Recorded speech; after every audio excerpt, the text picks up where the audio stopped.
Kita semua setuju, pemimpin besar kelas dunia mengerti apa manfaat sebuah momentum bagi bangsa dan negaranya. Kalau pemimpin biasa saja, kebanyakan yang dilakukan adalah tindakan antisipatif. Misalnya, akan ada kenaikan dari dolar atau kenaikan harga minyak bumi. Lalu melakukan antisipasinya apa? Tindakan pemimpin model pemadam kebakaran ini dikategorikan pemimpin reaktif. Kalau pemimpin besar seperti Erdogan, Putin, Xi Jinping, maka tindakannya bukan reaktif tetapi proaktif. Ambil peluang dari momentum yang akan terjadi. Krisis Ukraina lama kita diskusikan sejak 2019 di mana proyek Nord Stream 2 dalam masa pembangunan yang saat ini ada di penghujung siap komersial beroperasinya menunggu finalisasi. Intinya hulunya sudah ada sumber gas yang besar yang siap disalurkan penuh. Rencananya akan digunakan untuk 2,6 juta rumah di Jerman dan beberapa negara Eropa Barat dan kebutuhan industri lainnya. Namun Amerika yang mau jual sel gasnya menekan Eropa Barat agar menerima barang dari seberang Atlantis itu jangan pakai gas Rusia. Putin berang.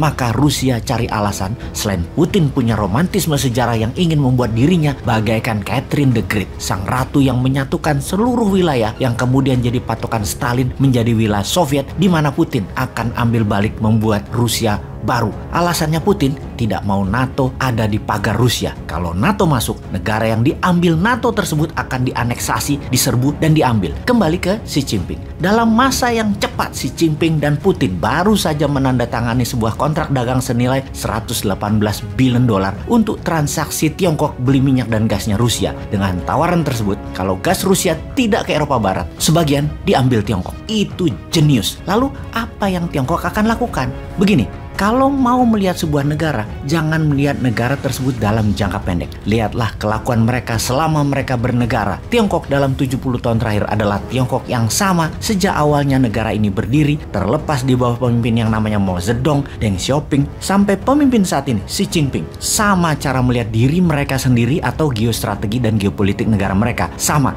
juga dengan cara mereka melihat dunia di luar mereka atau nation interestnya. Selalu sama. Cara bertindaknya saja yang berbeda-beda. Namun visinya, pandangannya, cara melihatnya sekali lagi sama. Sebelum ke Tiongkok, kita balik ke tanah air. Kita bahas 77 tahun usia Indonesia merdeka. Apa yang Indonesia melihat pada dirinya sendiri dan apa yang dunia luar melihat dari Indonesia. Indonesia melihat dirinya sebagai negara cinta damai, teman yang kaya sumber daya alam, negara yang penduduknya ramah. Benar, begitu cara kita melihat diri kita. Cara kita melihat diri kita dalam ilmu aplikasi psikologi namanya self concept. Cara orang melihat kita di sisi lain itu adalah namanya self image. Self-concept adalah pikiran sadar seseorang melihat dirinya. Self-image adalah pikiran bawah sadar seseorang yang tertanam di dalam. Jadi apa yang orang lain lihat adalah self-image yang ada dalam data pikiran bawah sadar seseorang. Self-concept Indonesia melihat dirinya adalah sebagai negara cinta damai, teman yang kaya sumber daya alamnya, negara yang penduduknya ramah. Dan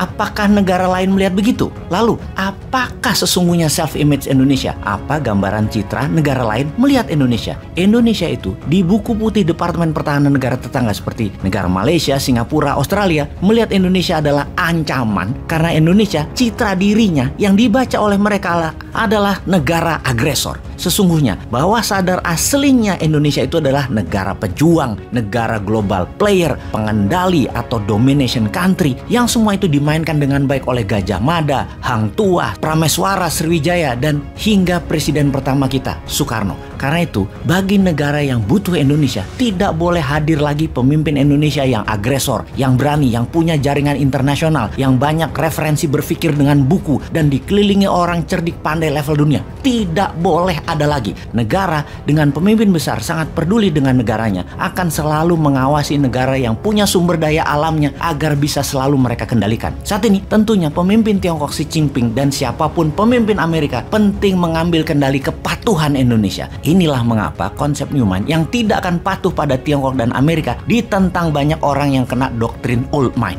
Ngomong-ngomong, langkah Xi Jinping kalau terjadi perang Ukraina, jadi belum kita diskusikan, malah fokus ke citra diri Indonesia yang dibuat nggak sadar siapa Indonesia sebenarnya itu.